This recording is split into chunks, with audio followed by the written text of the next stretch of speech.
Halo semuanya, selamat datang.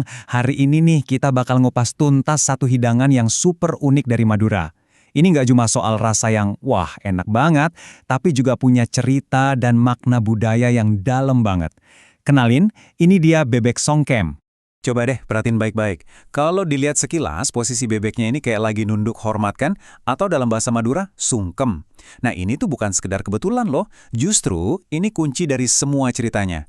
Yuk kita cari tahu jawabannya bareng-bareng, karena ini bakal bawa kita langsung ke jantung kebudayaan Madura.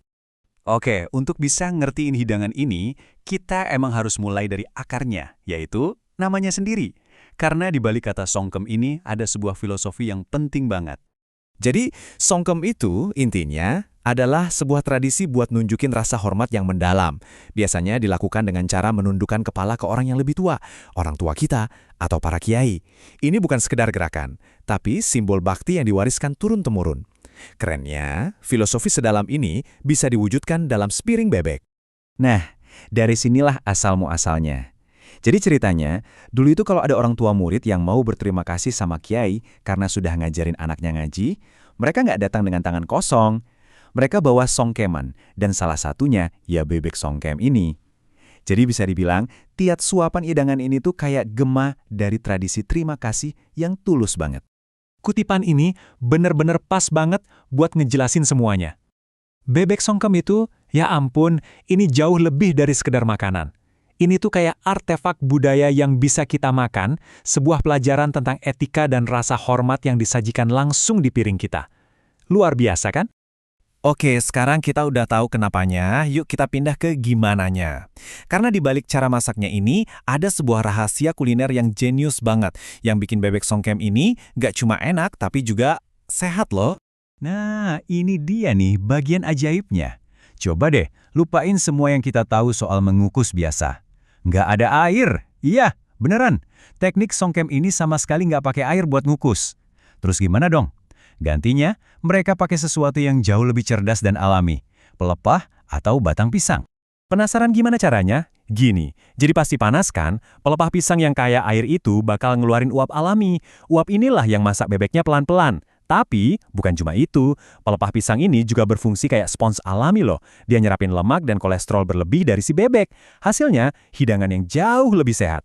Gak heran kalau ada yang bilang ini bebek pilihan para dokter. Dan proses ajaib ini nggak instan ya, butuh kesabaran ekstra. Kita ngomongin 3-4 jam pengukusan pelan tanpa air. Waktu yang lama ini jadi kunci utamanya, bikin dagingnya jadi empuk luar biasa. Saking empuknya, bisa lepas dari tulang cuma dengan satu sentuhan. Kebayang nggak? Oke, filosofinya dapat, teknik uniknya juga udah. Sekarang, kita intip rahasia di balik rasanya yang nendang banget itu. Apa aja sih bumbunya? Bumbunya ini sebenarnya simple, tapi rasanya, wah kuat banget. Cuman campuran cabai rawit, cabai merah, bawang-bawangan, sama garam. Terus semuanya itu diulek kasar aja. Dan yang bikin beda, bumbunya ini nggak ditumis sama sekali. Jadi benar-benar mentah yang bikin rasanya tuh seger dan otentik. Prosesnya sendiri tuh udah kayak ritual. Jadi abis bebeknya bersih, langsung dilumurin bumbu tadi. Banyak ya, luar dalam. Terus dibungkus rapet pakai beberapa lapis daun pisang, mirip kayak bikin pepes gitu, biar semua rasa dan aromanya kekunci di dalam. Nah, abis itu baru deh dia memulai perjalanan panjangnya. Dikukus pelan-pelan di atas singgasana pelepah pisang. Coba bayangin deh pas kalian buka bungkusan daun pisangnya itu. Wih, aroma wangi dari daun pisang bakar sama rempah-rempah langsung nyerbu hidung. Dan dagingnya udah pasti lembut banget, juicy, dan bumbu pedas gurihnya itu loh, ngeresep sampai ke tulang-tulangnya. Bikin ngiler kan? Nah, setelah tahu semua itu, gimana sih nasib hidangan legendaris ini di zaman sekarang? Yuk kita lihat gimana warisan kuliner ini terus dirayakan. Meskipun asalnya dari daerah Sampang, bebek songkem ini sekarang udah jadi ikon kuliner di seluruh Madura.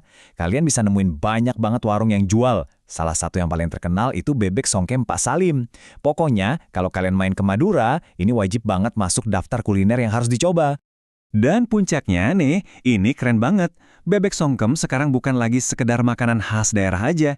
Di tahun 2024, hidangan ini resmi diakui pemerintah sebagai warisan budaya tak benda Indonesia. Ini bukti nyata betapa berharganya cerita dan nilai-nilai di balik sepiring bebek songkem.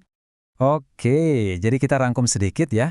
Bebek songkem itu intinya adalah perpaduan 4 hal keren. Filosofi rasa hormat, teknik masak tanpa air yang unik dan sehat, cita rasa pedas yang khas, dan sekarang jadi sebuah warisan budaya kebanggaan Indonesia dari Madura.